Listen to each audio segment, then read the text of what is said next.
प्रियांशु एक अकेला लेकिन संवेदनशील लेखक था, जो महानगर की भागदौड़ और इंटरनेट की शोरगुल से तंग आकर एक शांत जगह की तलाश में निकला था, ताकि अपनी अधूरी किताब को पूरा कर सके।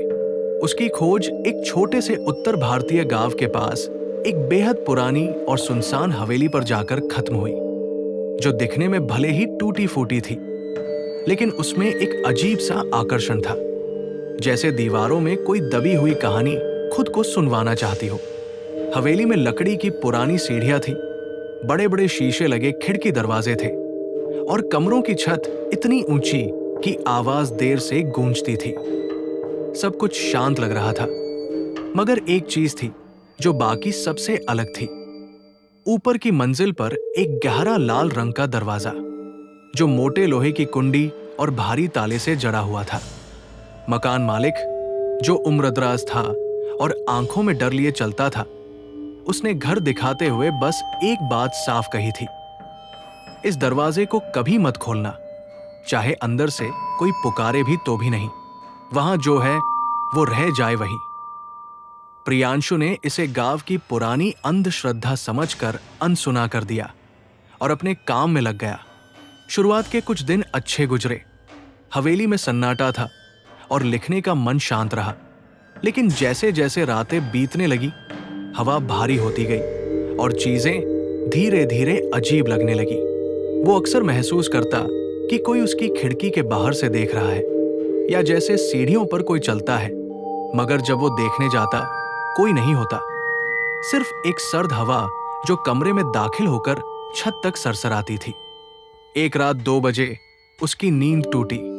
बाहर कुछ नहीं था, लेकिन ऊपर की मंजिल से उसे खटखटाने की आवाज आई, और फिर जैसे किसी ने धीमे से उसका नाम पुकारा, प्रियांशु।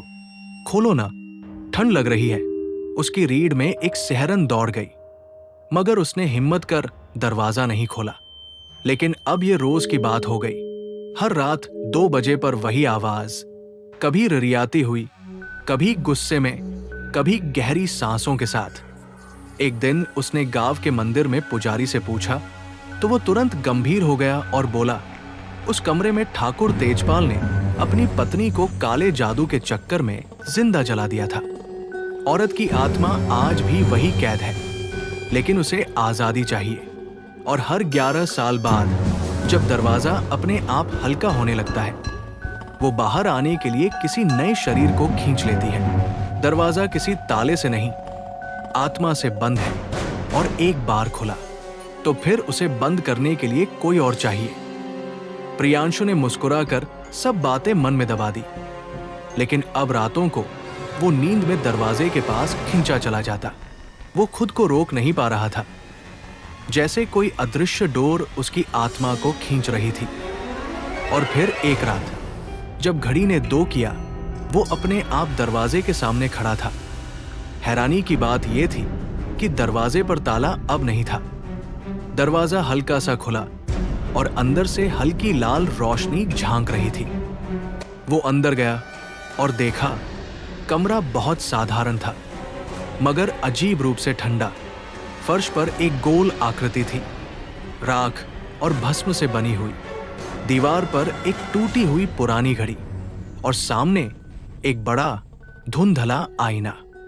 जैसे ही उसने आईने में झांका, उसे खुद का ही चेहरा दिखा, मगर मुस्कुराता हुआ, जबकि वो खुद बिल्कुल शांत खड़ा था। अचानक दरवाजा तेज आवाज से बंद हुआ और आईने से वही जली हुई औरत की आवाज आई, तेरी जगह अब मेरी है। उसकी सांसें अटक गई, उसकी आंखें पत्थर हो गई, और फिर सब अंधेरा हो गया। अगली सुबह हवेली से एक व्यक्ति बाहर निकला। वही चेहरा, वही कपड़े, वही आवाज, लेकिन आंखों में एक ठंडापन था, जैसे रूह अंदर नहीं थी। उसने मकान मालिक को किराया थमाया और बोला, मैं शहर लौट रहा हूं, अब सब ठीक है। और 2 हफ्ते बाद एक नया किराएदार उस हवेली में आया, और उस रात हवेली के ऊपरी हिस्से में फिर से लाल दरवाजा बंद कर दिया गया, ताले के साथ। गांव वाले अब भी कहते हैं, वो दरवाजा सिर्फ लकड़ी नहीं है, वो एक सीमा है, एक कैद, एक सौदा। जो भी अंदर गया वो कभी खुद नहीं लौटता और हर बार कोई नया चाहिए, क्योंकि आत्मा बाहर आने से पहले किसी को अंदर छोड़ती जरूर है।